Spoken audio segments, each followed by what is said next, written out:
Good morning, children. இன்னைக்கு நம்ம advantages and disadvantages of privatization தனியார் மயமாக்கலின் நன்மைகள் தீமைகள் பற்றி பார்ப்போம். அட்வான்டேஜஸ் நன்மைகள் என்ன அப்படின்றதுனா ஃபர்ஸ்ட் இன்க்ரீஸ் இன் எஃபிஷியன்சி செயல்திறனை அதிகரித்தல்.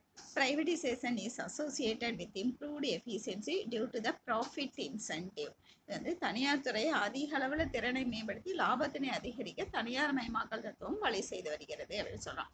ஏன்னா ஒரு தனியார் துறையிடம் ஒப்படைச்சா அவங்க கண்டிப்பாக அதில் லாபம் சம்பாதிக்கணும் அப்படிங்கிறதுக்காக அவங்க வந்து திறமையாக செயல்படுவாங்க, முதல் அதிகமாக போட்டு செய்வாங்க.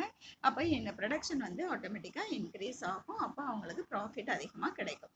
அதனால் எந்த தொழிலும் நடிவடையாது அப்படிங்கிற நோக்கத்தில் உருவாக்கப்பட்டது தான் இந்த தனியார் மயமாக்கல். Private companies will ensure they improve their operational efficiency in order to reduce their cost and improve in profit.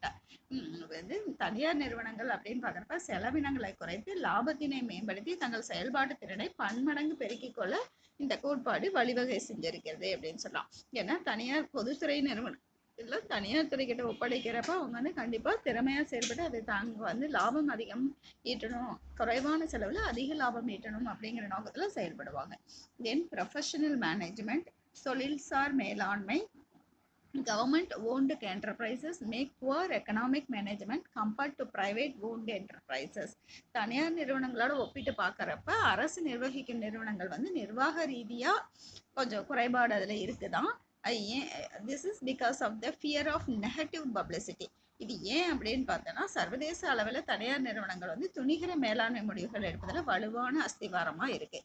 தனியார் துறை அப்படின்னா அவங்களே வந்து ஒரு முடிவு தைரியமாக எடுக்க முடியும். ஆனால் கவர்மெண்ட்டில் அந்த மாதிரி ஒரு முடிவு எடுக்க முடியாது. அந்த ஆஃபீஸர்ஸ் வந்து ஒரு பயத்தினாலேயே அந்த வந்து நெகட்டிவாக மக்கள்கிட்ட நெகட்டிவான ஒரு இம்பேக்டை ஏற்படுத்திடுமா அப்படிங்கிற ஒரு பயத்தினாலேயே வந்து அவங்க சில முடிவுகளை எடுக்க முடியாமல் இருப்பாங்க.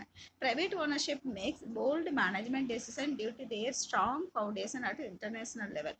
தனியார் நிறுவனங்கள் அப்படின்னு பார்க்குறப்ப அவங்க வந்து வலுவான அஸ்திவாரமாக அவங்க ஒரு முடிவு எடுக்கிறதுல வந்து ஒரு ரிஸ்க் எடுத்து அவங்க செய்வாங்க. அதனால இதில் வந்து ப்ரொஃபஷனல் மேலாண்மை தொழில்சார் மேலாண்மை வந்து தனியார் துறையிடம் அதிகமாக இருக்கும். தென் இன்க்ரீஸ் இன் காம்படிஷன் போட்டியை பெருக்குதல். Privatization of state-owned monopolies occurs alongside deregulations, that is policies to allow more firms to enter the industry and increase the competitiveness of the market. It is this increase in competition that can be greatest spur to improvements in efficiency. வந்து அரசுக்கு சொந்தமான நிறுவனங்களை தனியார் மயமாக்குறதுனால பல நிறுவனங்கள் வந்து தங்களின் செயல்திறனை மேம்படுத்தி தங்கள் போட்டியிடும் சக்தியை பெருக்கிக் கொள்ள முடிகிறது. இப்போ அரசு நிறுவனத்தை வந்து தனியார் துறையில ஒப்படைக்கிறாங்க அப்படின்னா யார் அதில் எக்ஸ்பர்ட்டாக இருக்காங்களோ அவங்க கிட்ட தான் கொடுப்பாங்க. அப்போ மற்ற நிறுவனங்களும் என்ன தனியார் நிறுவனங்கள் என்ன நினைப்பாங்கன்னா நம்மளும் வந்து இந்த பொதுத்துறை நிறுவனத்தை நம்ம கிட்ட ஒப்படைக்கிற மாதிரி நம்மளோட திறமையை வளர்த்துக்கணும். நம்ம அதுக்கு தகுந்த மாதிரி திறமையை வளர்த்துக்கிட்டோம்னா தான் அவங்களோட போட்டி போட்டு நம்ம அதை பொதுத்துறையை நம்ம கிட்ட கொண்டு வர முடியும் அப்படின்னு அதுக்கு தகுந்த மாதிரி போட்டியை பெருக்கிறது வந்து தனியார் மயமாக்கல்னால அதிகமாயிருக்கு. Then reduction in economic burden of government. அரசின் பொருளாதார சுமையை குறைக்குது. Since the ownership, control and management of many public sector units are transferred to private, the burden and responsibility of government has comparatively reduced. அதாவது பொதுத்துறை நிறுவனங்களின் உரிமை கட்டுப்பாடு மற்றும் மேலாண்மை வந்து தனியார் மயமாக்கப்படுறதுனால அரசாங்கத்தின் நிர்வாக சுமை மற்றும் பொறுப்புகளின் அளவு வெகுவாக குறைஞ்சிருக்கு அப்படின்னு சொல்லலாம். ஏன்னா எல்லாமே அவங்களே தனியார் வசம் ஒப்படைச்சிட்டு அவங்களே எல்லாமே பார்க்குறாங்கன்னா அப்போ கவர்மெண்ட்டுக்கு வந்து அதனால செலவு கம்மியாகும். தென் டிஸ்அட்வான்டேஜஸ் அப்படின்னு பார்க்குறப்ப குறைபாடுகள் தனியார் மயமாக்கலின் குறைபாடுகள் அப்படின்னு பார்க்குறப்ப லேக் ஆஃப் வெல்ஃபேர் பொதுமக்களின் பொது நலனில் கவனமின்மை. இதில் வந்து majority of private companies whose main motive is profit making don't indulge in public interest or welfare services like free education to poor, free medical treatment, etc. இப்போ வந்து தனியார் நிறுவனங்கள் அப்படின்னு பார்க்குறப்ப பெரும்பாலான நிறுவனங்கள் வந்து லாபம் ஈட்டுறதை தான் தலையாய கொள்கையாக செயல்படுறதுனால ஏழைகளுக்கு வந்து இலவச கல்வி, இலவச மருத்துவ சிகிச்சை போன்ற பொது நலனில் ஈடுபடுறதில்லை. அப்போ பொதுத்துறை நிறுவனங்கள்லாம் தனியார் வசம் போச்சு அப்படின்னா பொதுமக்களுக்கு கிடைக்கக்கூடிய சலுகைகள் வந்து கிடைக்காம போகிறதுக்கான வாய்ப்பு இருக்குது. தென் பொலிட்டிக்கல் ப்ரெஷர் அரசியல் நிர்பந்தம். When private companies fail to deliver, the public has no powers to intervene, and government does not always have time or expertise to force them to keep their promises. இதில் என்னன்னா தனியார் நிறுவனங்கள் வழங்குறதில் தோல்வி அடைஞ்சா அது பொதுத்துறை நுழைய எந்த அதிகாரமும் இல்லை. அதே மாதிரி அரசாங்கம் தனியார் நிறுவனங்களுக்கு எப்போதும் வாக்குறுதிகளை வழங்கும் நேரத்தையும் நிபுணத்துவத்தையும் தருவதை கொண்டிருக்கவில்லை. நேரம் இருக்கிறதுல அவங்களுக்கு அதில் தலையிட்டு அவங்க சொன்னபடி நடக்கிறாங்களா இல்லையா அப்படின்னு பார்க்கறதுக்கான நேரம் இருக்கிறது. தென் இக்னோர் த வீக்கர் செக்ஷன்ஸ். பலவீனமான பொருளாதாரத்தில் நடிவடைந்த பிரிவுகளை வந்து புறக்கணிக்குது அப்படின்னு சொல்லலாம். Privatization often goes hand in hand with encouraging richer people to pay more and opt for best quality services. எப்பயுமே தனியார் துறை அப்படி அரசாங்கம் அப்படின்னு பார்க்குறப்ப பொதுமக்களோட நலனை, அதாவது பின்தங்கிய மக்கள், பொருளாதாரத்தில் பின்தங்கிய மக்களோட நலனை தான் அவங்க வந்து பார்க்க முடியும். அப்போ அவங்கள்ட்ட இருந்து அதிக அளவில் வருமானம் பார்க்க முடியாது. ஆனால் பிரைவேட் தனியார் மயமாக்கல் அப்படின்னு பார்க்குறப்ப செல்வந்தர்களை மேலும் மேலும் அவங்கள வந்து செல்வந்தர்களாக ஆக்கி அவங்களுக்கு நல்ல தரமான சேவைகளை வழங்குறதுக்கு தான் வழிவகை செய்வதா இருக்குது. புவர் பீப்புளை அவங்க நலிவுற்ற மக்களை வந்து தரமான பொது சேவைகளை பெற முடியாமல் மேலும் நலிவு பெற்று சீரழியும் நிலையில தான் அவங்க இருக்காங்க அப்படிங்கிற மாதிரி.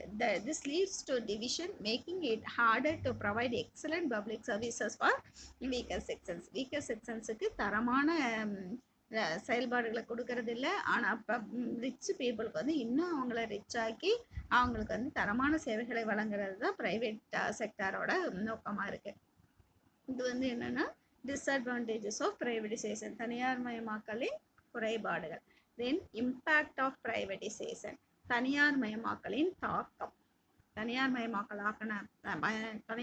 ஆக்கிறதுனால என்னென்ன நம்ம நாட்டில் என்னென்ன தாக்கம் அடைஞ்சிருக்கு அப்படின்னு பார்த்தோன்னா, first privatisation has a positive impact on their financial growth by decreasing the deficit and debts. நாட்டின் நிதி பற்றாக்குறை மற்றும் கடன் சுமைகளை குறைப்பதன் மூலம் நாட்டின் நிதி வளர்ச்சிக்கு பெரிய அளவில் பங்களிப்பு செஞ்சிருக்கு. ஏன்னா கவர்மெண்ட்டே பார்க்கணும் அப்படிங்கிறப்ப கவர்மெண்ட்டால அவ்வளோ செலவு பண்ண முடியல. அப்போ செலவு கம்மியாயிருக்கு. அப்போ கவர்மெண்ட்டே அத்தனையும் பார்க்கணும் அப்படின்னா கண்டிப்பாக வெளியில் கடன் வாங்கி தான் அவங்க பார்த்துருக்க முடியும். இப்போ ப்ரைவேட் செக்டார்ட்டை விட்டதுனால கவர்மெண்ட் கடன் வாங்கக்கூடிய அந்த அளவு குறைஞ்சிருக்கு. கடனை இவங்க ப்ரைவேட் செக்டார் அப்படிங்கிறப்ப வரி அதிகமாக செலுத்துகிறாங்க. அப்போ அதை வாங்கி கடனை அடைப்பதற்கான வழியும் அதில் இது மூலமாக பெரிய பங்களிப்பு செஞ்சிருக்கு. Then increase in the efficiency of government undertakings. பொதுத்துறை நிறுவனங்களின் செயல்திறனை பன்மடங்கு அதிகரிச்சிருக்கு. அதாவது தனியார் துறை வந்து இப்படி செய்கிறாங்க அப்படிங்கிறப்ப இவங்க பாதி அவங்க கொஞ்சம் சில கவர்மெண்ட் வந்து கொஞ்சம் முக்கியமான துறைகளை மட்டும்தான் அவங்க வச்சுருக்காங்க. அப்போ அதில் வந்து அவங்களோட கவனத்தை செயல்திறனை பல மடங்கு அவங்களால செலுத்த முடியுது. Then provide better goods and services to the consumers. நுகர்வோர்களுக்கு வந்து சிறந்த பொருள் மற்றும் சேவைகளை வழங்குதல். அதாவது தனியார் துறையிடம் ஒப்படைக்கிறதுனால ப்ரொடக்ஷன் அதிகமாகிறதுனால குவாலிட்டியான ப்ராடக்ட்டை கம்மி விலையில் அவங்க கன்சூமர்ஸுக்கு கொடுக்க முடியுது. Then making way for foreign direct investment. வெளிநாட்டு நேரடி முதலீட்டை உருவாக்குதல். தனியார் மயமாக்கல் அப்படிங்கிறப்ப வெளிநாட்டுல இருந்து இங்கே வந்து தாராளமயமாக்கல் இருக்குது, தனியார் மயமாக்கல் இருக்குது. அப்படிங்கிறப்ப அந்த தனியார்கள் வெளிநாட்டில் இருக்கிறவங்க வந்து நம்ம நாட்டில் வந்து தொழில் தொடங்குறதுக்கான வாய்ப்பு. ஃபாரின் டைரக்ட் இன்வெஸ்ட்மெண்ட், நேரடியான முதலீடு வந்து நம்ம நாட்டில் வரதுக்கான வாய்ப்பு அதிகரிச்சிருக்கு. ஓகே சில்ட்ரன், இது வந்து நம்ம இன்னைக்கு என்னென்ன பார்த்துருக்கோம். நேற்று வந்து என்ன பார்த்தோம், லிபரலைசேஷன் தாராளமயமாக்கலோட மீனிங் பார்த்தோம். அதே மாதிரி அட்வான்டேஜஸ் டிஸ்அட்வான்டேஜஸ் அதனோட இம்பேக்ட் என்னென்ன அப்படின்னு பார்த்தோம்.